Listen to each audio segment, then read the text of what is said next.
अस्सलाम वालेकुम, मैं मोहम्मद उलकरनैन चैनल नो साइड के साथ। डिस्ट्रिक्ट पिशावर को हमने दो हिस्सों में तकसीम किया था अपने एनालिसिस के हवाले से। पहला जो उसका पार्ट है वो पहली एक वीडियो हमारे अपलोड हो चुकी है, वो मैंने कर दिया है। आज हम जो दो आखिरी जो MNA के हल्के हैं उसके हवाले से हम थोड़ा डिस्कस करते हैं। पिछली वीडियो के अंदर हमने NA28, NA29 और NA30 उन तीन MNA की सीट्स के ऊपर हवाले से बात भी की, कुछ न कुछ चीजें बताई। अब इस वीडियो के अंदर मैं ओवरऑल आपको भी बताऊंगा आखिर के अंदर कि पूरे पिशावर की क्या सूरत हाल है, खसूसन इन दो सीट्स के हवाले से। ये जो NA31 है, NA31, यहाँ पर पाकिस्तान तहरीक इंसाफ ने जो टिकट जो है वो जारी करने जा रही है।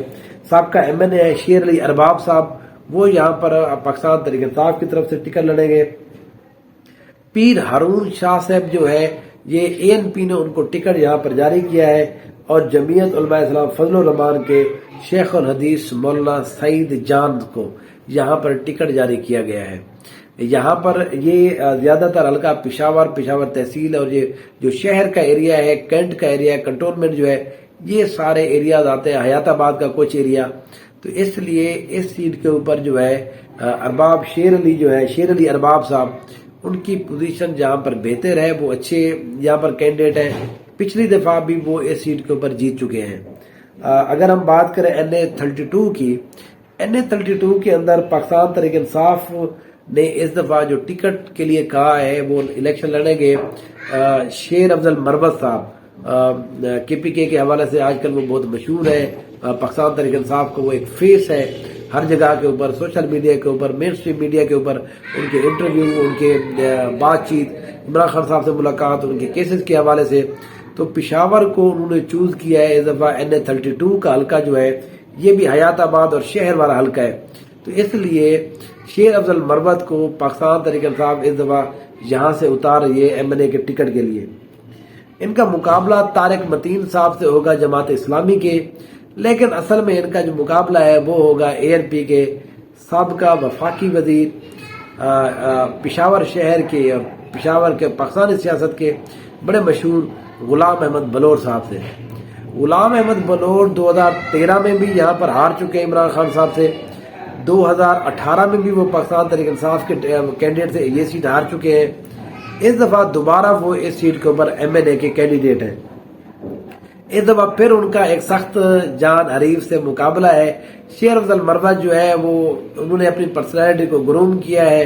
पॉलिटिकली लोग उनके साथ बहुत ज्यादा इंगेज अब हो गए हैं। वो जिस तरह भी कहीं पर भी जलसे में, उसमें वर्कर कन्वेंशन में जाते हैं, तो उनका जो किरदार है वो अब ज्यादा वाज़ेह नजर आ रहा है कि वो एक PTI का एक अलग से नया एक हीरो बनकर यहाँ पर सामने आए हैं।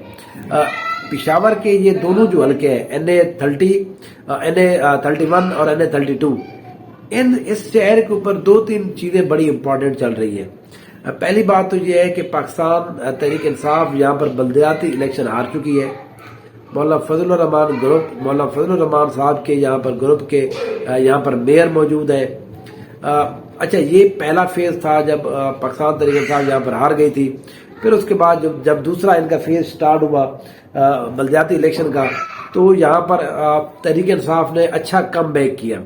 उन्होंने बहुत सारी ऐसी सीटें दोबारा से जीती हैं जिनके ऊपर एक्सपेक्ट किया जा रहा था कि अब तहरीक इंसाफ को KPK के अंदर बहुत मुश्किलात का सामना है। तो वक्ती तौर के ऊपर पिशावर को यहाँ पर कैप्चर किया था जमीयत उलमा इस्लाम फजलुर रहमान साहब ने। ये एक फैक्टर है क्योंकि यहाँ पर लोकल बल्दियात का अगर नुमाइंदा आपकी पार्टी का बैठा है, वो यहाँ पर जितने काम है, लोकल जो इंतजामिया है, उनके ऊपर उनका हाथ हैवी है। तो इसलिए पूरे पिशावर के अंदर ये फैक्टर भी हमें देखना पड़ेगा। दूसरा फैक्टर, गवर्नर साहब बैठे हैं गुलाम अली साहब। गुलाम अली साहब जो है वो बहुत एक्टिव है, वो पूरी ब्यूरोक्रेसी को वही चला रहे हैं। फ्री हैंड दिया गया है मौलाना फजलुर रहमान साहब को, गुलाम अली साहब को, आप यहाँ पर ब्यूरोक्रेसी को जिस तरह से चलाना चाहते हैं चला दें। वजीर आला के हाथ में बिल्कुल कुछ भी नहीं है।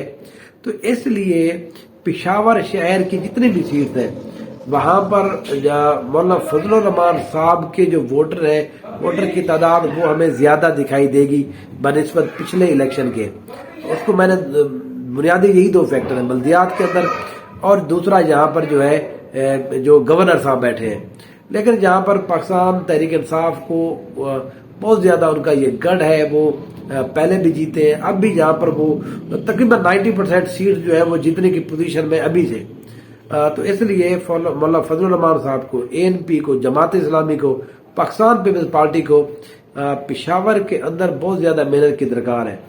یہاں پر ایک فیکٹر اور بھی ہو سکتا ہے جو پاسبلٹی ہے، جو تحریک انصاف کے لیے مسئلہ پہ کھڑا کر سکتا ہے، وہ یہ ہے کہ اگر ایک دو جماعتیں آپس کے اندر الحاق کر لیں، پاکستان پیپلز پارٹی، ANP یا فضل الرحمان صاحب یا مسلم لیگ نون، یہ اگر جماعتیں کسی نہ کسی سیٹ کے اوپر ایڈجسٹمنٹ کر لیں، پھر مجھے لگتا ہے یہاں پر جو ہے وہ پاکستان تحریک انصاف کو مشکلات کا سامنا ہو سکتا ہے۔ لیکن KPK کے اندر ہم نے دیکھا ہے بہت کم ایسی سیٹیں ہوتی ہیں جہاں پر پارٹی جو ہے وہ سیٹ ایڈجسٹمنٹ کرتے ہیں۔ پارٹی اپنے ووٹر کو، اپنا جو حلقہ ہے اس کو چھوڑتی نہیں ہے۔ اگر آپ ظاہر الحاق کر لیتے ہیں کسی ایک پارٹی کے ساتھ، اگر آپ کا کینڈیڈیٹ نہیں ہے تو اگلے 5 سال تک آپ کا کینڈیڈیٹ یہاں پر ہوتا ہی نہیں ہے، تو فیس جو ہے وہ تبدیل ہو جاتا ہے، آپ کسی اور بندے کو اپنے ووٹر دے دیتے ہیں۔ تو اس سے بھی پارٹی اجتناب کرتے ہیں بعض دفعہ الحاق کرنے سے۔ ہاں کہیں پر کوئی زیادہ مشکلات آ جائے پھر کر لیتی ہیں، لیکن یہ ایک فیکٹر ہو سکتا ہے پاکستان تحریک انصاف کو ٹف ٹائم دینے کے لیے کہ یہاں پر اگر پارٹی جو ہے آپس میں کچھ نہ کچھ لے دے کر کے اگر سیٹ ایڈجسٹمنٹ کر لیں تو۔ پشاور کے حوالے سے اور جو کوئی نئی اپڈیٹ ہوگی، سیٹس جب اناؤنس ہوگی انشاءاللہ، وہ میں آپ سے دوبارہ انشاءاللہ بات کریں گے۔ ابھی تک کے مطابق یہی کچھ ہے۔ Thank you so much.